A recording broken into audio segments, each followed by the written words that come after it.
That's when the words are the kindest. I'm not so sure the words were as kind when I was really here all the time. Only you will tell us.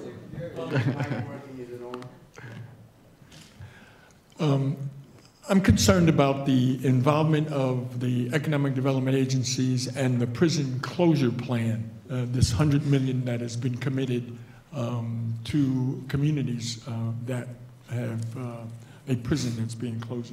And I'm interested in what is the mechanism that triggers that, and to what assistance those communities will have from the economic development agencies that will provide them with some alternatives to the closing of the prison. Again, I'm not sure of exactly all the details. I am sure of this. It's the first time I saw a governor put resources against a negative activity. And I think he should be applauded for that. He knows that the challenges of some of these hard decisions need to be supported. And again, I don't know all the particulars as to how that will happen, other than the commitment that the dollars will be there to assist the communities to be able to continue to revitalize their community through an economic development initiative if, in fact, something negative like this happens. I just have never seen it before. And I think he should be applauded. And so neither have we, even though in the past there has been a commitment by administrations to provide economic development support when prisons have been closed. And we have closed a number of prisons in the past year. Is there any record of the economic development agencies being involved in a planning process with local communities as those prisons have been closed? Not necessarily prisons, but during my tenure, it may be an analogy. We worked with Lake Champlain when the bridge had to be removed, and that community was devastated by that. I believe it was Lake Champlain. Help me. Yeah, in the North Country.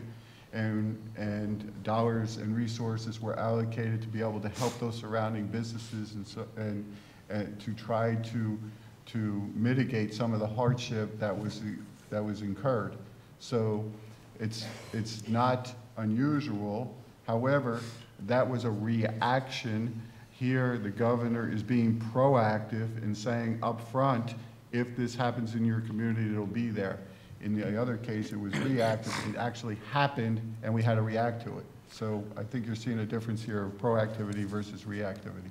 So you're telling me that when we, in the past, have closed prisons, camps, or whatever, we've never had an active involvement of any of the economic development apparatus? I don't know that definitively. I'm sure we may have participated in some kind of economic development help, but to my knowledge, there's never been this type of monetary resources committed in a budget to be able to get that done. Okay. Well, we were clearly under some different understanding of the involvement of the agencies related to closing of prisons, but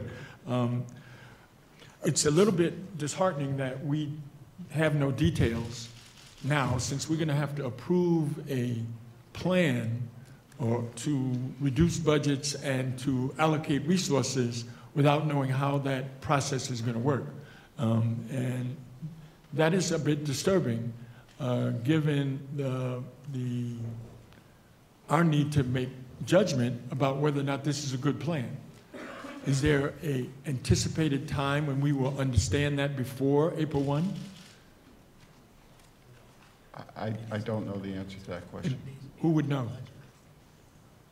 I think the governor's going about this the same way that he's gone about other initiatives. He's bringing the council together to try to help him understand and determine, and when that work is done, I'm sure the governor will make those findings available. And I'm sure councils are going to be excellent vehicles for the local delivery of services. However, I would expect the professionals at the top of the agency to be able to figure out the format in which they will act. You can't imagine that a council is going to devise an economic development plan and strategy all by itself without any form or shape. And so even though we're going to have these councils and they will be appointed and they'll have fine people with them, without direction from the professionals, I don't know how successful they will be.